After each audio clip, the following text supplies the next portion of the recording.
আসসালামু আলাইকুম। AR টিভিতে স্বাগতম। শিরক কি?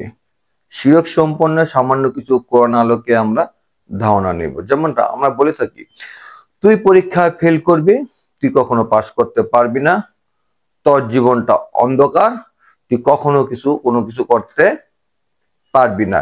এই সকল গায়েবী কথা বলা মানে হলো আল্লাহর সাথে শিরক করা। সেটি পবিত্র কোরআনের নমল সূরায় ৬৮ নম্বর আয়াতে এ সম্পর্কে বিস্তারিত বর্ণনা করা আছে। এবং আমরা অনেকে অনেক সময় কথার কাজে কর্মে অনেক অনেক ধরনের কথা বলে থাকি। যেমনটা হলো, আমি পরীক্ষা দিচ্ছি বা আপনার আন্ডারে চাকরি করতেছি, আপনি মালিক পক্ষ যদি বলেন, আমি যদি তোকে চাকরি না দিতাম তুই খেতে পারতি না, আজকে আমার জন্য তোর এই অবস্থা হয়েছে, তুই ক্ষতিগ্রস্ত ছিলি, ঋণগ্রস্ত ছিলি, আমি তাকে টাকার বিনিময়ে উদ্ধার করছি এবং তার ভালোভাবে খেতে পারছিস বা সংসার চালাতে পারছি। এই সকল কথা যারা বলে তারা সম্পূর্ণ শিরক করে। আরেকটা সমাজ আছে যারা কিছু হোক বা না হোক সবারকে নিয়ে যে কোনো জিনিস নিয়ে তারা কসম কাটে, সেটা সম্পূর্ণ শিরক। কেননা পবিত্র কোরআনে সূরা নিসায় ৪৮ নম্বর এবং ১১৬ নম্বর আয়াতে মহান আল্লাহ একবার নয় দুবার বলেছেন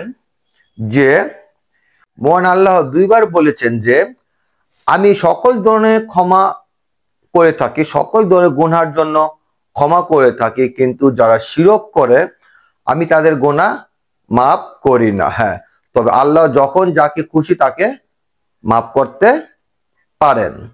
তাই শিরক সম্পর্কে যেহেতু আমরা জানলাম, এখন থেকে আমরা চেষ্টা করব কাউকে কখনো বলবো না আমার জন্য তুই খেতে পারছিস বা তোর জন্য আমি খেতে পারতেছি না, তোকে আমি বিপদ থেকে উদ্ধার করছি, এই সকল জিনিস বলবেন না। হতে পারেন আপনি কোনো প্রতিষ্ঠানের মালিক, কিন্তু রিজিক কে দিবেন?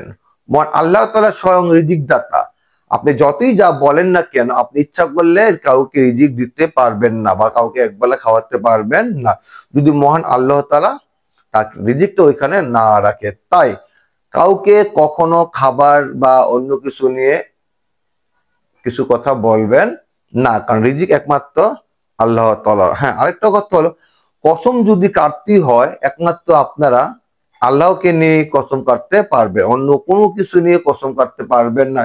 সেটা হোক গাছ, সেটা হোক টেবিল, সেটা হোক যাই হোক না কেন, কোনো কিছু কসম কাটবেন না, কারণ আল্লাহ তাআলা সকল গুনাহ ক্ষমা করলেও শিরককারী গুনাহ ক্ষমা করেন না।